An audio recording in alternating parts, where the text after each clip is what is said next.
Bonjour. Alors, nouvelle leçon, leçon 5, une leçon d'histoire, un monde bipolaire au temps de la guerre froide, où nous répondons à cette question, comment se réorganisent les relations internationales dans la deuxième moitié du XXe siècle? Donc on commence en 1945, à la fin de la Deuxième Guerre mondiale, qui voit la victoire des Alliés, les États-Unis, l'URSS, le Royaume-Uni et les autres pays qui sont de leur côté, contre les forces de l'Axe, l'Allemagne, le Japon, l'Italie, essentiellement. Cette deuxième période qui s'ouvre au XXe siècle, on l'appelle la guerre froide. Alors on va tenter dans la leçon de comprendre pourquoi on parle de guerre froide, et puis aussi un élément important du titre, on essaiera de comprendre qu'est-ce qu'on veut dire par un monde bipolaire. Avant cela, on commence par quelques repères essentiels à bien retenir. Déjà, combien de temps a duré cette guerre froide? Alors c'est un moment assez long, puisqu'elle a duré plus de 40 ans, de 1947 jusqu'en 1991, date à bien retenir. Et puis, elle a opposé essentiellement deux pays, les États-Unis et l'URSS. Les repères à placer sur la frise qui étaient demandés, ce sont ceux-ci. Donc ça, ce sont des leçons que nous avons déjà faites, Première Guerre mondiale, Deuxième Guerre mondiale, et aussi placer cette période de la guerre froide. On voit que c'est une période assez longue, puisqu'elle va de la fin de la Deuxième Guerre mondiale jusqu'au début des années 90. Donc maintenant, on va commencer, on va voir eh bien, comment s'est organisée cette confrontation entre les États-Unis et l'URSS, et quels enjeux ont divisé ces deux pays qui étaient des vainqueurs de la Deuxième Guerre mondiale.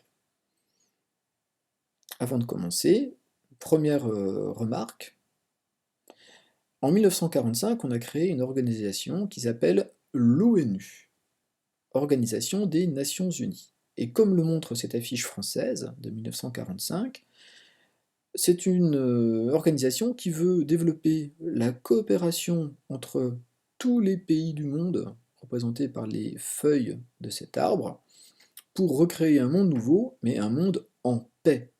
Après les années de la Deuxième Guerre mondiale, on veut la paix. Donc ça, il faut le noter, c'est important, puisque l'ONU existe encore aujourd'hui, c'est une organisation qui joue un rôle important dans la politique mondiale, elle est créée à ce moment-là, et ce qui est un petit peu paradoxal, c'est que la Deuxième Guerre mondiale se termine, on veut la paix, et malgré cette volonté de paix, eh bien, s'ouvre une période de guerre froide.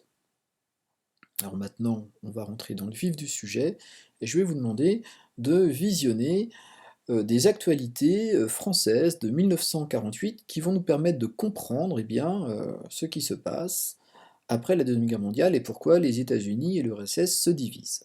Alors, c'est une vidéo assez courte mais très dense avec beaucoup d'informations, ce sont les actualités de l'époque. Visionnez la vidéo plusieurs fois, lisez le texte du commentaire, peut-être avant de la visionner, lisez bien les notes numérotées en bas du texte. Le commentaire, c'est celui que je vous ai mis sur le Padlet ou sur le NT. Des expressions importantes sont à définir, plan Marshall, démocratie populaire et blocus. Alors dans les actualités, on n'utilisera pas le terme de démocratie populaire, mais celui de république populaire, mais c'est la même chose. Enfin, on va parler de la Russie des soviets. Dans le commentaire, la Russie des soviets, c'est tout simplement l'URSS. On va parler de l'Europe occidentale, c'est-à-dire l'Europe de l'Ouest. Pour rappel, c'est la France, le Royaume-Uni, la Belgique.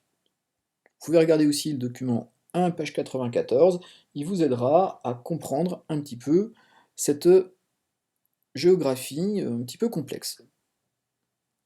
Alors, pour réaliser les consignes 3 et 4, qui sont les consignes qui servent à étudier la vidéo, je vous demande de noter d'abord le titre, deux puissances qui s'opposent en Europe.